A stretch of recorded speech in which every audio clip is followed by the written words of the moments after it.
Recently, me and my girlfriend decided to start a brand new YouTube channel called The Foodie 2, which is all about food reviews. You know, if you couldn't tell from the title, I'm gonna leave a link up here in case you're interested. So this past weekend, we recorded our first video, and we recorded it outside, like in the car, shooting all around, you know, where it's super sunny out. And it was the first time that I actually used my ND filter, which is the first time since I bought it since the end of March. I've had it since like 2 weeks after I got this camera. In this video, I wanted to explain the reasons why you might want to get an ND filter, when you want to use it, when you don't, everything in between. So, you know, let's get into that. Before we do, my name's Ray, this is Lit with Ray, welcome to my channel. I make videos on creativity and technology, so consider subscribing. Even if it's not your first time here, consider subscribing, and now we'll get into it.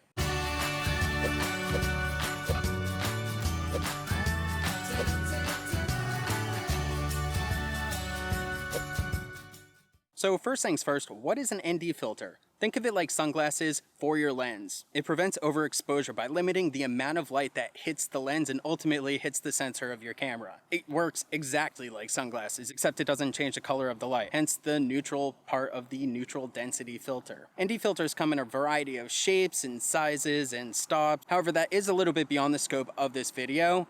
If you want, check out B&H. Like, B&H has a really great article on their website that has charts and gets into the numbers and science behind it. I don't really want to get into that. I don't really want to get super nerdy with it. If you want to get nerdy, go for it. I know usually that's my thing, but hey, I want to keep it simple today. For the purposes of this video, I'm using a Canon EOS M50 with a 49mm variable ND filter. It's made by K&F Concept, and it goes from ND2 to ND400. And as you can see with this one, I'm gonna get out of frame so it'll focus, but there are little ticks right on there.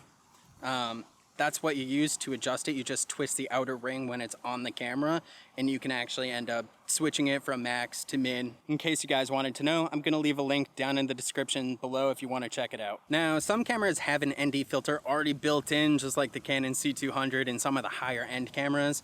For other ones and other lenses that you want to use, you're going to want to buy your own. Now, let's see what happens to my background when I put this on.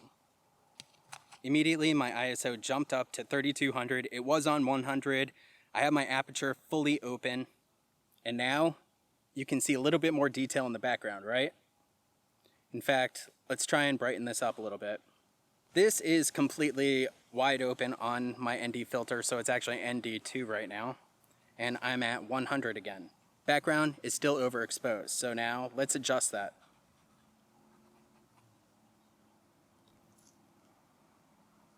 Now I'm at 200, 400, 500, 800, 1000, 1250, 1600.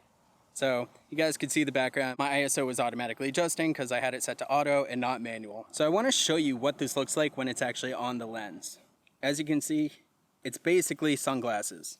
Now what I want to do is show you a variety of shots using the ND filter and kind of explain why you want to use it, why you don't. So we already took a shot in the shade. That's actually where I'm recording right now because it's Texas and it's hot as all hell out in the sun. You can see how it looked in the shade with and without the ND filter on there. Next, what we're going to do is we're going to take a mixture shot between the shade and also out in the sunlight. And then we're just going to do full direct sunlight. I'm going to go out in the sun because I love you guys. I'm going to get several different shots so you can see the differences between using an ND filter and not using an ND filter. And then I'll get more into the explanation about when and when not to use your ND filter. And then, you know, we'll go from there. So let's start. So let me just explain something before we get started. My camera follows the 180-degree rule, so I'm shooting at a frame rate of 23.796 frames per second. I double that and essentially I get 1/50th for the shutter speed. That's what my shutter speed is fixed at. My aperture is at its widest at 3.5. That's fixed. The only thing that I have variable is my ISO, and that changes depending on the lighting because lighting does change. I like to keep it that way, but you may want to keep yours fixed. It depends on how much control you have over the lighting in your environment. With that said, right now my ISO is at 100, so that's the lowest it goes. That's where I want to keep it most of the time, but you know, obviously my background is completely blown out. What we're going to do now is we're going to walk out into the direct sunlight, and you're going to see just how bleached out the entire shot is going to get, how overexposed it is. All right, cool. So now I'm walking out into the sunlight and you can instantly see just how bleached out I am. This white that's on the screen, you're not getting rid of, even when you try and edit it. That information is gone. It's just like if you underexpose your image too far, you don't want to clip your whites and your blacks because, you know, you want to keep it right in between on the histogram. So do your best to keep everything in the middle because you can always edit it later. Clearly, I'm whiter than Mike Pence right now. In fact, you would lose me on the beach just like you would this girl.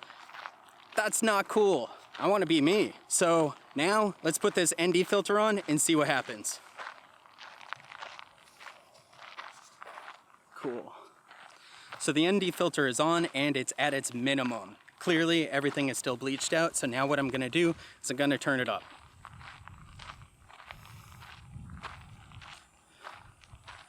Okay. So now the ISO is up to about 160. I'm kind of dark, but you can still see me. You can see the background. There's detail back there. It's a lot better. So now what I want to do is show you a shot of the scenery around me, just so you can get an example of what it is that I'm looking at.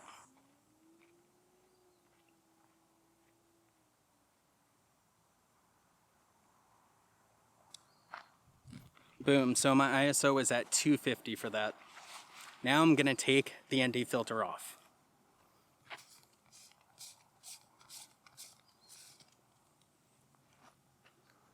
Same shot.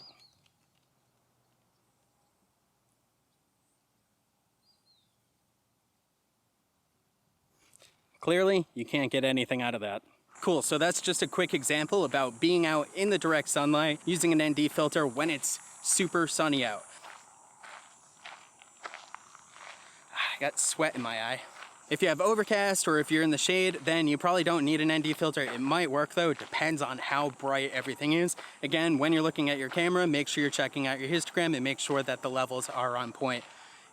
The first thing that I would reduce if I didn't have an ND filter would be my aperture. And then from there, I would reduce it down even further with the shutter speed. I'd increase that, but that's gonna get rid of that nice motion blur that you get from having the 180-degree rule being followed. Cool, so now I'm just gonna be changing it up. I'm walking down a path right now. It's slightly shady, it's slightly sunny. It's gonna keep switching back and forth. This is probably the best time to use an ND filter as well because you're gonna be able to control it a little bit more. This is also why I keep my ISO on auto because my lighting does change when I'm outside and I'm doing different things. You just need to adapt to it and adjust when you're doing your editing in post. And of course you can see that I am not being overexposed. My surroundings are actually staying pretty good within the range that they need to be.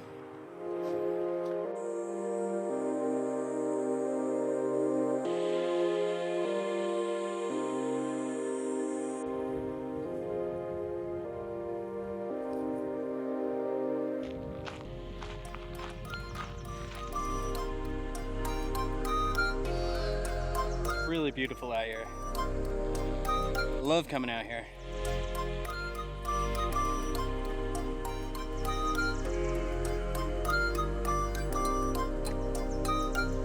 So do you record your videos outside? Do you use an ND filter? I want to know in the comments below.